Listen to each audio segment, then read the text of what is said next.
Come è nato Sbriso Bar? Sbriso Bar è nato dalla richiesta di uno dei ragazzi di Sbrisolaut, che un giorno, vedendomi alla fiera, al Festival della Sbrisolona, mentre io vendevo le sbrisolone, mi ha guardato e mi ha chiesto: mi insegni a vendere come fai tu? Ecco, quel giorno ho capito che avevo un pregiudizio. Io ero convinta che ai ragazzi autistici piacesse soltanto produrre le sbrisolone.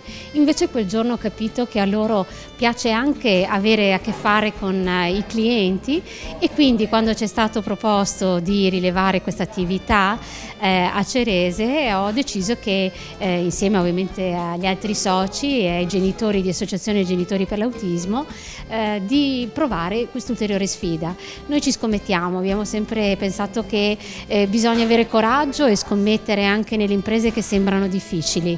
A volte può sembrare difficile, ma poi guardando i ragazzi che lavorano mi convinco sempre di più che i pregiudizi sono solo nostri e che dobbiamo imparare ad avere fiducia negli altri.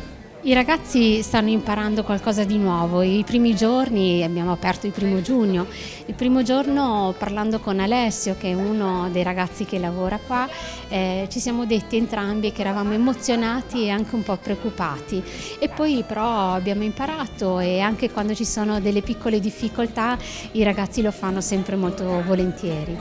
La bellezza dell'autismo, io dico sempre che le persone autistiche sono parte di una umanità bellissima.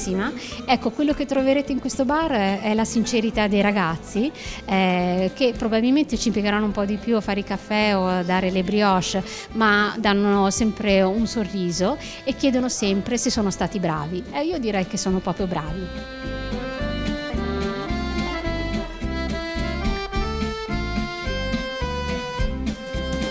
Per noi è stato molto gratificante ricevere questa proposta. È stato gratificante anche poter essere finalmente operativi come associazione. Siamo entrati nella costituzione di questa associazione di scopo temporaneo. Il nostro ruolo in questo momento è quello di fornire volontari a supporto dei ragazzi, senza sostituirci ovviamente alle loro attività, perché appunto questo deve essere il posto in cui loro lavorano e dove man mano che verranno inseriti impareranno a lavorare. Il nostro compito in questo momento è quello di facilitare l'avvio un pochino dell'attività facendo bassa manovalanza, perché i baristi sono loro. Qualche anno fa ho scoperto di essere autistico tramite appunto il Solco e Laura Delfino, mi hanno aiutato in questo percorso, mi ha parlato di questo progetto e quindi ero molto interessato fin dall'inizio, e adesso che abbiamo aperto insomma è un bel progetto anche ora. Ecco. Al momento facciamo focacce, facciamo pasta frolla, quindi biscotti, torte, crostate con la frutta eccetera. E poi l'obiettivo sarebbe quello di ampliare ovviamente la produzione e quindi aiutare anche altri ragazzi a poter iniziare a lavorare in un mondo come questo, ecco, approcciarsi alla cucina. Vi aspettiamo quindi a Sbriso Bar tutti i giorni, tutte le mattine in realtà.